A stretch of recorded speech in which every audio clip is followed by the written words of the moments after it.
Hi, I'm Alcina. My sister said I wasn't the right fit for her promotion party. Not because I couldn't be there, but because she didn't want me to be. They sent a fake invitation after the RSVP closed, cropped me out of every photo, used the proposal I wrote to build her big moment, then pretended I was never part of it. And the worst part? Everyone else acted like that was normal, so I stayed quiet until I didn't. What happens when the family member they counted on finally stops being invisible? 3 weeks before Callista's big day, I was standing at the kitchen counter with a chipped coffee mug in one hand and a half-eaten English muffin in the other, waiting for a text that never came. I had known something was off for days. My sister had gone unusually quiet, not the silence that comes with being busy, but the kind that leaves you with the uneasy sense you're being left out on purpose.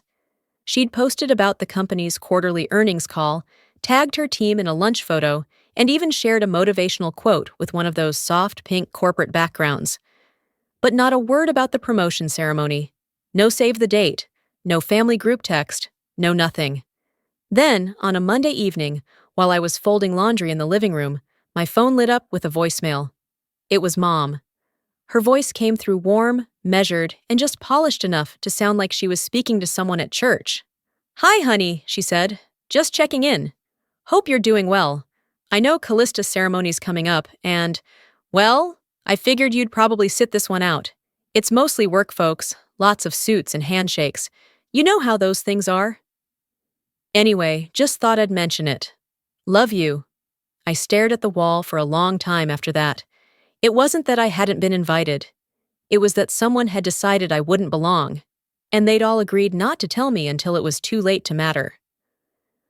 I sent Callista a message that night. Nothing heavy, just a casual, "Hey, saw some buzz about your event. Should I book a flight or—" She replied 3 hours later. "Hey, it's going to be a really formal night, mostly for clients and senior leadership. I figured you'd feel out of place.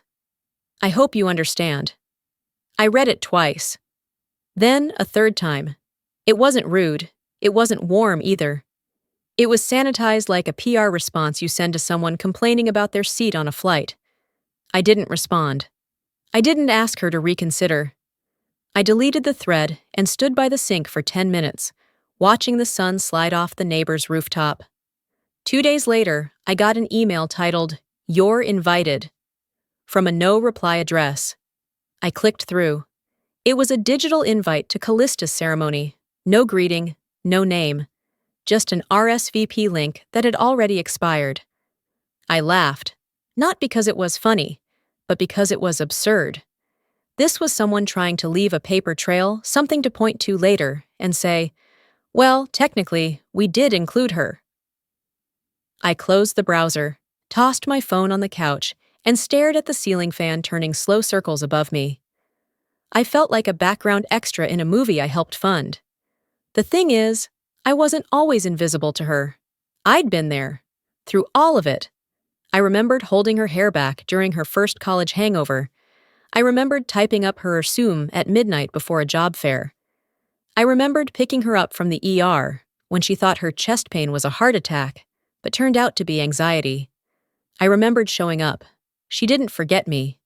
That's the part that stung most. It wasn't amnesia, it was strategy. I wasn't meant to be part of the picture.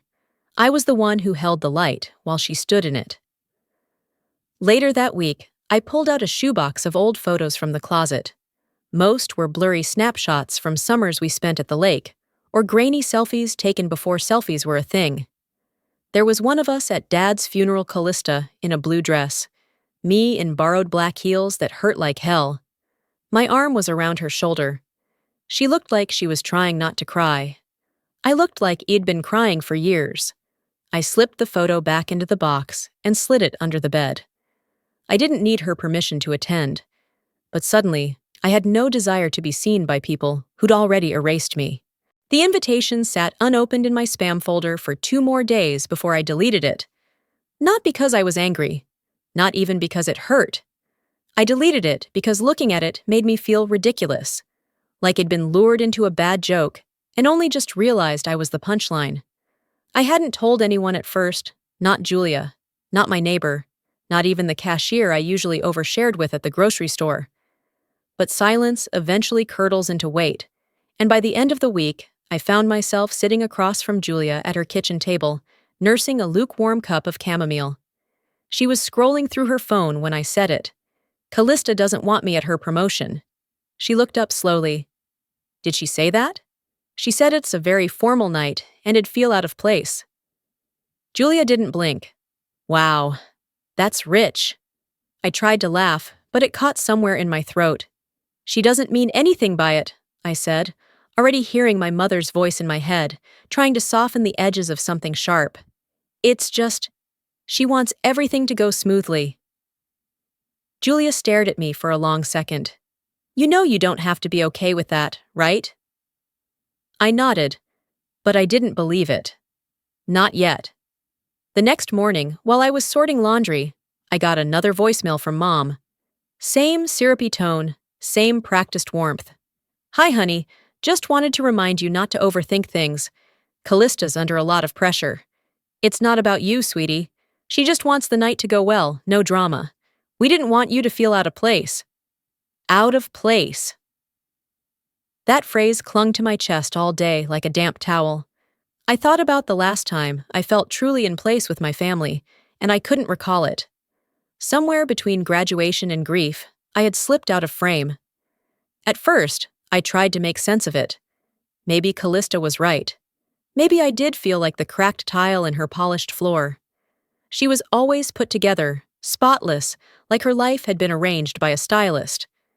I was still trying to fix the crack in my own ceiling and figure out if the leak was emotional or literal. She looked good in front of cameras. I blinked in selfies. Maybe I didn't belong at an event with cocktail attire suggested written on the invite in gold script. Maybe it would have been awkward. Maybe I would have been awkward. But then again, wasn't that the whole point of family? To let you be awkward and still be welcome? Later that week, Julia forwarded me a screenshot from a coworker. It was a LinkedIn post from Callista's company. Some corporate celebration of their new campaign launch, complete with champagne flutes and a banner in the background. I recognized the room. I had been there the day that photo was taken, but I wasn't in it. Well, I was, just barely. On the far left, shoulder half visible before the frame cut me off. Julia added no caption. She didn't need to. The image spoke louder than words. No one had asked me if they could crop me out. No one had told me they would. But somehow, they had made the choice with such ease that it chilled me. This wasn't a fluke. It was a pattern, a quiet, deliberate unraveling of my presence, done with such finesse that it almost looked like I'd never been part of anything at all. I closed the image, then opened it again. Zoomed in, zoomed out. Maybe they hadn't forgotten me. Maybe they remembered just enough to remove me. The photo hadn't left my mind. I tried ignoring it, but it clung like static. That evening, I sat at the edge of my bed, the room dim except for the laptop's glow. Outside, the city settled into a quiet lull, but in my head, things were far from still. I opened an old folder labeled Callista Campaign Edits. I hadn't touched it in years. It was the kind of folder you forget exists until you're too tired to keep pretending you don't feel betrayed. Inside, there it was, her proposal. Or rather, the one I'd rewritten at 2 a.m. 3 years ago after she called in tears, saying she couldn't do it, that her brain had locked up. I remember everything about that night. The half-washed dishes in my sink. The way she said, "I hate asking, but I'm gonna lose this pitch if it doesn't go out tomorrow." And me, already opening a blank doc as she spoke, telling her not to worry. I stayed up rewriting the entire framework, line by line. I even crafted a new visual slide layout in Canva, because her original design looked like someone made it during a panic attack, which, honestly, she had. The next morning, she texted, "You saved me. You'll never forget this." Turns out, she had. Or maybe she hadn't forgotten it all, just decided to forget in public. I searched her LinkedIn. It didn't take long to find the post. A bright, polished photo of Callista at some corporate event, holding a glass plaque like it had just been blessed by royalty. The caption read, Grateful to the incredible team who made this campaign a success. Special shout out to, then a list of people I'd never met. My name wasn't there. Not even a generic and others. Not a whisper. I had become a footnote without the dignity of being noted. I closed the tab, opened it again, stared at the sentence like it might rearrange itself. It didn't. At 5 a.m., I stepped out onto my porch with a blanket around my shoulders and a chipped mug of coffee that had gone cold. The sky was a soft gray, like the day couldn't decide if it was worth waking up for. That's when it hit me. This wasn't a mistake. It wasn't about being overlooked or forgotten. It was deliberate, patterned, quietly calculated. She hadn't just edited me out, she'd rewritten the story entirely. One where it never helped, never stayed up, never saved her. One where her success was built from nothing but her own brilliance and hustle, with no inconvenient reminders of the messy parts she wanted to leave behind. And suddenly, all of it felt so small. Not unimportant, just transparent. The kind of truth that, once seen, can't be unseen. I went back inside and pulled out one of the few things I had kept from our father, a small leather-bound notebook. I hadn't opened it in a long time. Near the back was a note he'd written the year before he passed. The ink had faded slightly, but the words were still sharp. No matter how far you two go, don't forget who you are to each other. I whispered into the quiet. I didn't forget. That ache in my chest had nothing to do with work. It wasn't about campaign credits or emails left unread. It was about blood. About being the one who showed up when it was inconvenient, and then got deleted when the stage lights came on. Betrayal doesn't always wear a villain's face. Sometimes it comes dressed like your sister. I reopened the Google Doc, took a screenshot of the version history me edits, my notes, my voice tucked between every bullet point. Then I saved it to a folder named Truth. As I added a note beneath it, I typed just one line. When they pretend I wasn't there, I'll remember I was. The sky outside was still a bruised shade of gray when I found myself back in front of the laptop, wearing the same oversized sweatshirt from last night, my coffee now lukewarm and forgotten on the side table. I hadn't planned to start my morning like this, but once you've seen the cracks, you can't unsee them. Once you know the truth, pretending is exhausting. So I opened the file again, not as some nostalgic trip into my past, but as a piece of evidence, a case file. The moment I clicked version history, it all spilled out like a timeline of betrayal. Each layer peeled back with quiet precision. My fingerprints were everywhere, embedded in margins, woven into phrasing, coded into the very bones of that project. I saw the suggestions I'd left at 2 a.m. rework intro, add data set here, make this more active voice, each marked with my initials. The graphics were ones I'd sourced late one night from a site Callista didn't even know existed. The statistical comparisons, the cleaner layout, it was all mine. And there, like a whisper from the past, was the night she'd cracked. I found the email in seconds. Subject: Urgent, can you help? Maribel, I'm falling apart. This pitch is due tomorrow, and I can't get it to work. Can you take a stab at it, please? I'll owe you forever. That was Callista, frantic, dramatic, but always persuasive. And me? Predictable. I replied in under 10 minutes. Send me what you've got. I'll take it from here. Attached to that message was the original file, her shaky, scattered draft. And side by side with the final version, the differences were stark. The structure was mine. The flow, mine. Her name had just been superimposed, like someone pasting a label over the author's byline and pretending it had always been there. I took screenshots, documented everything, version timestamps, email threads, the attachment metadata. I saved it all to a new folder and labeled it Original Proposal Internal Use. It wasn't about proving a point to anyone else yet. It was about proving it to myself that I hadn't imagined it, that I hadn't overreacted. I was done gaslighting myself on her behalf. What surprised me most was what I didn't feel. I didn't feel anger, not in the way I expected. I felt something colder, sharper, like the chill that creeps up when you realize you've been standing on train tracks. convinced they were a path. I had called this sibling support. I'd called it family loyalty.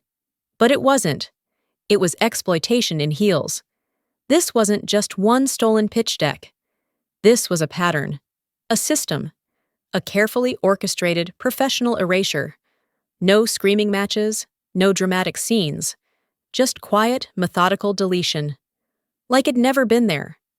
And somehow, the part that ached the most wasn't losing credit. It was the realization that being invisible had become a family agreement I never signed.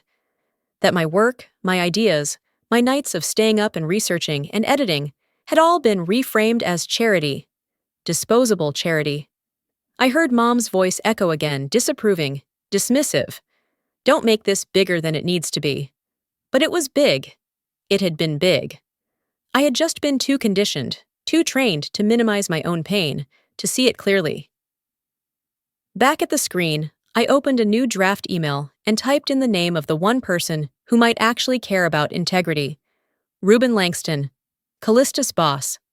Subject: regarding Callista's promotion, documentation attached. The body was simple, professional, no emotion, just facts. Mr. Langston, am sharing materials that may be relevant to the promotion process currently under review. These include files originally authored and submitted by me, later attributed publicly without acknowledgement. I trust you'll review them accordingly. Thank you for your time. I attached the folder and let the cursor blink at the end of my message. It didn't feel like revenge. It felt like reality correcting itself. Like finally drawing a boundary with ink, not feelings. I didn't send it, not yet. Instead, I saved it to drafts. Because this time, I wanted to choose my silence, or my voice, not them. I closed the laptop, walked into the kitchen, and poured fresh coffee. My reflection in the microwave door met me. Still tired, yes but steady. Present in a way I hadn't felt in months. They wanted a version of the story where I didn't exist. Fine. Then I'd write my own. And this time, it wouldn't be ghost-written. I hovered over the send button longer than I'd ever admit out loud. The email had been drafted since sunrise, attachments in place, wording trimmed down to a single, measured sentence.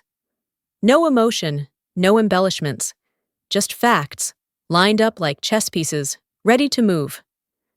My heart wasn't pounding. My hands weren't shaking. I wasn't afraid, not in the traditional sense. I was still, focused, razor clear.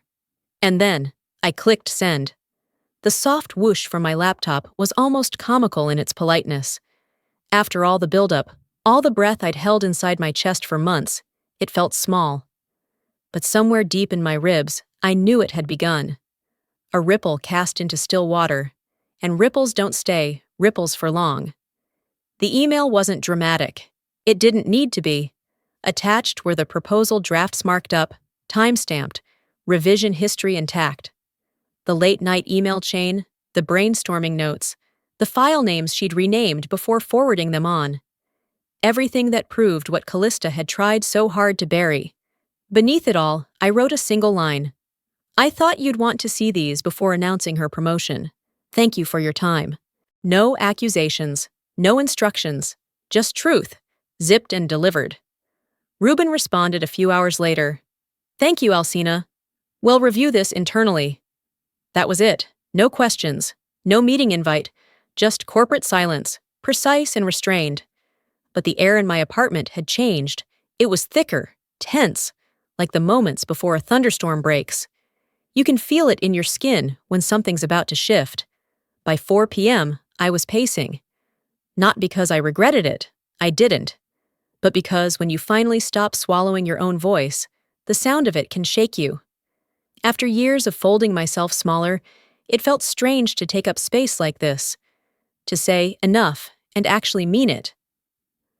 I sat down for a while and opened my old planner. Tucked inside the back pocket was a note from my father, yellowed and creased from years of being handled. Tell the truth, then let go.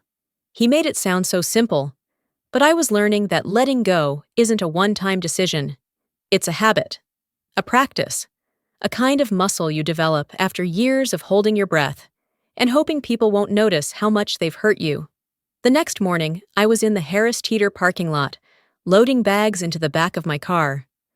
The sun was out, the kind of soft light that made everything look kinder than it actually was. I had just placed the last bag in the trunk when I heard a voice behind me. "You look rested." I turned slowly. Callista. She stood in heels and a beige trench coat, the kind of coat that looked like it had never met a single drop of rain. Her lipstick was perfect, her hair tucked behind one ear in a way that always made her look poised, even when she was unraveling inside. "I didn't expect to run into you," I said, closing the trunk with one hand. She gave a smile so tight it could cut glass. "Whatever this is, Alcina, it's unnecessary. You're making things complicated." I leaned against the trunk. "No, you complicated things the moment you submitted my work as your own." Her smile faltered. "That's not fair." "What's not fair?" I said, voice steady, "is being told I'm not client-facing enough to attend a work dinner, while you're on LinkedIn thanking a team that conveniently excludes the person who actually wrote your pitch deck." Her expression changed, not anger, not shame. Something colder. Calculation. "I never asked for this to become messy," she said.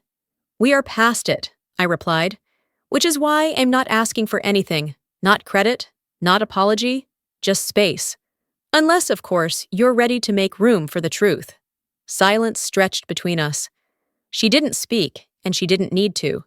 Callista had always been fluent in the language of omission, and I'd grown fluent in translating it. I didn't wait for more.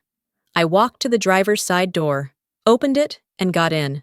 My reflection in the rearview mirror didn't flinch. I was already gone. I hadn't made a threat. I'd extended a choice. She just didn't know yet that silence has consequences. 6 days before the ceremony, I slipped back into what I pretended was normal. Coffee brewed, dishwasher unloaded, a spreadsheet open just for the sake of feeling busy. Every motion rehearsed and deliberate, like muscle memory was the only thing keeping me from unraveling. I walked through the day with the kind of numbness that felt almost productive. If I could check off tasks, maybe I could quiet the static in my head. Maybe I could survive the rest of the week without cracking. It almost worked. Until my phone buzzed with a message from Julia. No preamble, just a screenshot. It was from LinkedIn. There was Callista again, bathed in that golden office lighting, seated at her desk with a curated smile and a gift basket perfectly staged in front of her. The caption read, "So grateful for my family's constant support during this exciting new chapter." Shed tagged 2 department heads, and someone named Marcus from Strategy, I think. But I didn't care about the tags. I cared about the basket, because it wasn't just a basket. It was the basket. The one I had sent her 2 days ago.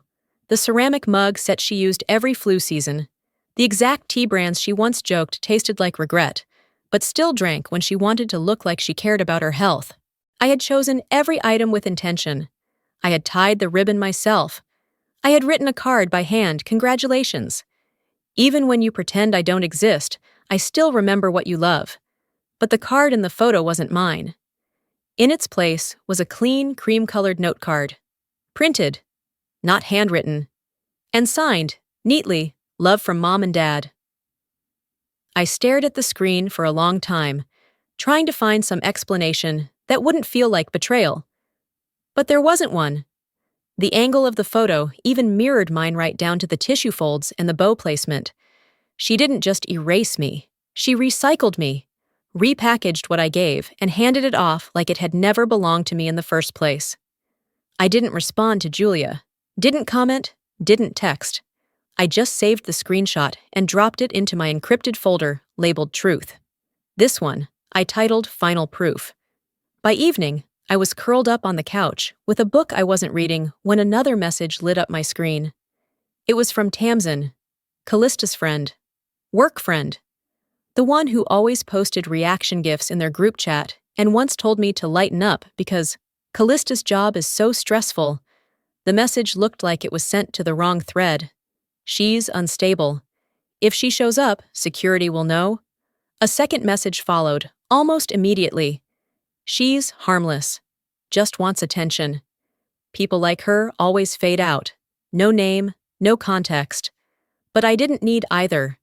They were talking about me. And worse, they weren't just excluding me. They were preparing for me. Preparing to explain me away. To plant a narrative. That if I showed up, I'd be a disruption, a liability, a scene. They weren't afraid of what I might do. They were afraid I might tell the truth. And suddenly, everything made sense. The silence, the avoidance, the tension I kept blaming on my own insecurities. This wasn't some unfortunate miscommunication. This was curated. A campaign in clean font with polite cruelty underneath. I sat still for maybe 60 seconds. No rage, no tears, just clarity. Then I stood up, walked to my desk, and opened my laptop.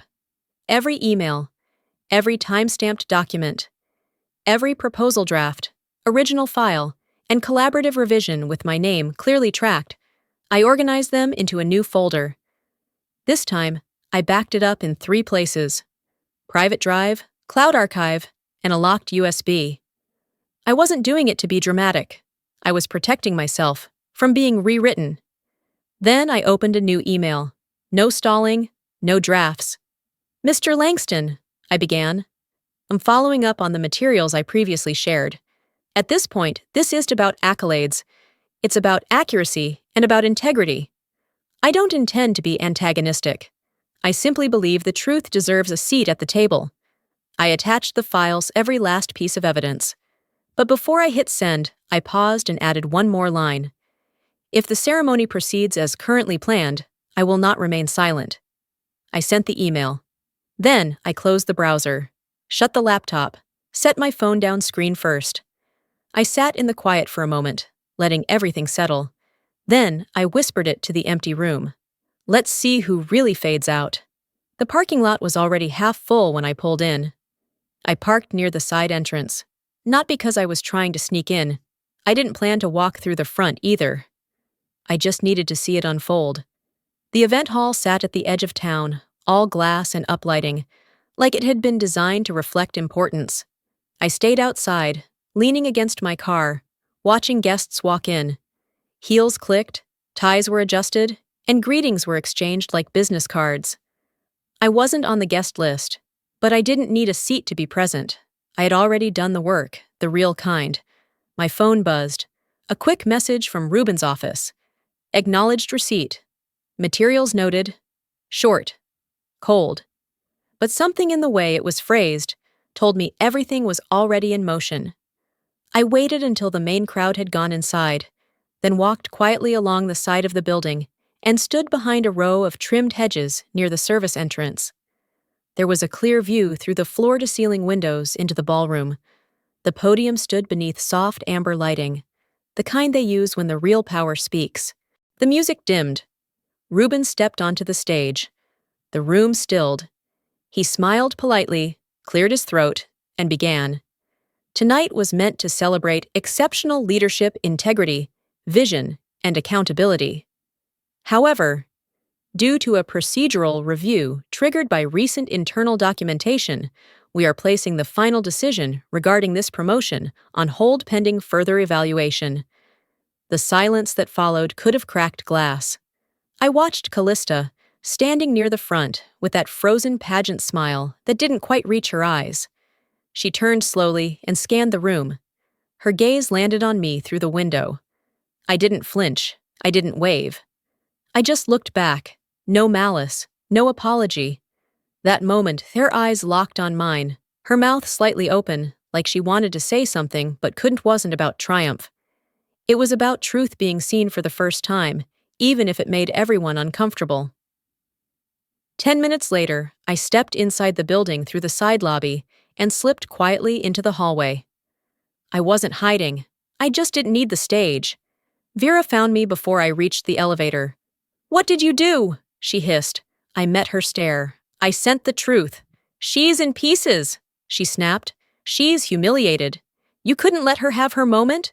"She built that moment on something I wrote," I said, keeping my tone even, and expected me to disappear into the shadows while everyone clapped for her. Vera's voice dropped, lower and more pointed. You've always needed to be the victim. No, I said. I just stopped volunteering for the role. Her mouth opened to argue, but I stepped past her before she could say anything more. I wasn't in the mood to defend the obvious. Later that night, as I curled up on the couch back home with my laptop resting against my knees, the group chat exploded. Aunt Carol. That was out of line. My cousin Lacey. You embarrassed her in front of everyone. Family doesn't do that. Malene chimed in with a voice memo. Whatever your issues are, Alcina, you didn't have to go nuclear. You could have handled this privately. Not one message asked what happened. Not one person questioned how Callista had gotten there in the first place. Just blanket outrage, like my actions had cracked the perfect image they all wanted to believe in. I didn't reply. I didn't need to. I sat in the dark, letting the weight of every message settle, letting their outrage run in circles around a silence I didn't plan to break. They wanted me to play the villain in a script they'd written without asking. So fine, let them. I opened my phone, stared at the typing box in the group chat, typed one sentence. Tell her the truth didn't ruin her nightlying did. Then, I let it sit there. Unsent. 2 days after the ceremony, I was still feeling the aftershock of it, all somewhere between weightless relief and the ache of everything I didn't say. The morning was quiet, the kind where even the coffee pot seemed hesitant to gurgle too loudly. I hadn't planned to do much, just sit, breathe, maybe finally sleep past 7 a.m. But my phone buzzed before I even made it to the kitchen. Unknown number. I let it ring once, twice then, almost against my better judgment, answered. Hi, this is Odessa from HR, the voice said, polite, efficient, almost too calm. Ruben would like to meet with you privately if you're available today. I sat down slowly, bracing. Is this about the documents? Yes. We've had them reviewed.